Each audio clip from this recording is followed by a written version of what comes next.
Hay un chiste sobre inteligencia artificial que dice que un ser humano le pregunta a una máquina ¿cuánto es 2 más 2? La máquina dice 6. El ser humano le dice te has equivocado. La máquina dice, vale, ¿de cuánto me he equivocado? El ser humano dice de 2. Así que el ser humano le vuelve a preguntar ¿cuánto es 2 más 2? La máquina dice 5. El ser humano dice te has vuelto a equivocar, pero te has equivocado por menos.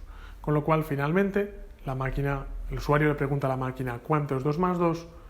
La máquina responde 4 y el usuario dice es correcto. Este chiste, que lo puedes encontrar fácilmente por Google, refleja, ilustra un poco cuál es la sensación que tiene un programador, sobre todo un programador que ya haya programado anteriormente cualquier programa clásico, cuando se acerca por primera vez a la inteligencia artificial.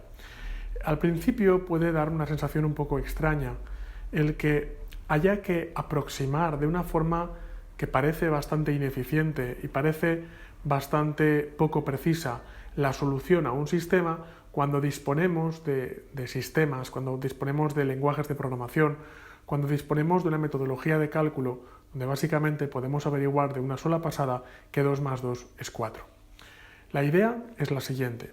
Si pensamos en utilizar un programa de cálculo neuronal para averiguar cuánto es 2 más 2, en ese caso no estamos aplicando la inteligencia artificial para lo que realmente nos puede servir, para lo que realmente nos puede ayudar. Voy a poner otro ejemplo donde la inteligencia artificial sí que se puede aplicar mucho más. Por ejemplo, imaginemos que tenemos un programa que lanza cohetes, ¿vale? Tenemos un robot que lanza cohetes de la misma forma que un ser humano encesta en una canasta. Un programa informático que lanza cohetes lo que hace simplemente es medir el ángulo y medir la fuerza con la que sale el cohete. Tiene que haber un ser humano detrás, igual lo puede calcular también la máquina, que calcule el ángulo y calcule la fuerza para que el cohete llegue a su destino. A partir de ahí, realmente estos programas son bastante deterministas, en el sentido de que tú dame el ángulo, tú dame la fuerza, yo voy a lanzar el cohete con la fuerza y el ángulo que tú me digas. Y si luego llega o no llega, ya es otro cantar. Pero el programa no piensa realmente. El programa simplemente dice ángulo, fuerza, puede tener en cuenta el viento, puede tener en cuenta un montón de cosas más, ¿vale? Pero el programa simplemente introduce parámetros y cumple órdenes. Ahora vamos a ver un poco cómo piensa un ser humano cuando encanasta por primera vez. Un ser humano coge una pelota, tiene una canasta, el ser humano estima. El ser humano no es una calculadora, pero estima cuál es el ángulo y cuál es la fuerza y tira. Y no conozco a nadie que la primera vez que tira a canasta enceste.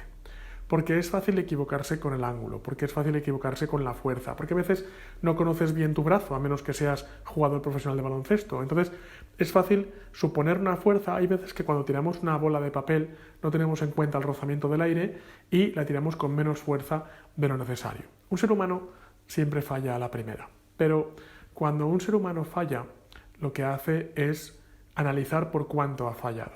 Entonces, si tiras a canasta y la pelota se ha quedado más cerca de ti que de la canasta, tú dices, vale, iba bien, pero me hace falta más fuerza. Es decir, tú no sabes todavía cuál es el punto correcto en el que tienes que acertar, pero te haces una idea de cuál ha sido tu error. Con lo cual, vuelves a tirar y ahora tiras con más fuerza. Al tirar con más fuerza puede ocurrir que en ese caso te pases de la canasta. Ha sido un segundo intento, has cometido un segundo error. Pero en cada uno de los errores que has cometido has obtenido información de por cuánto te has equivocado. Con lo cual el ser humano al tercer intento dice, bueno, en el primer intento me equivoqué de poco, tengo que darle más fuerza. En el segundo intento me equivoqué por demasiado, tengo que darle menos fuerza, voy a llegar a un término medio. Y probablemente a partir del tercer o cuarto intento es cuando por fin acabamos de encestar.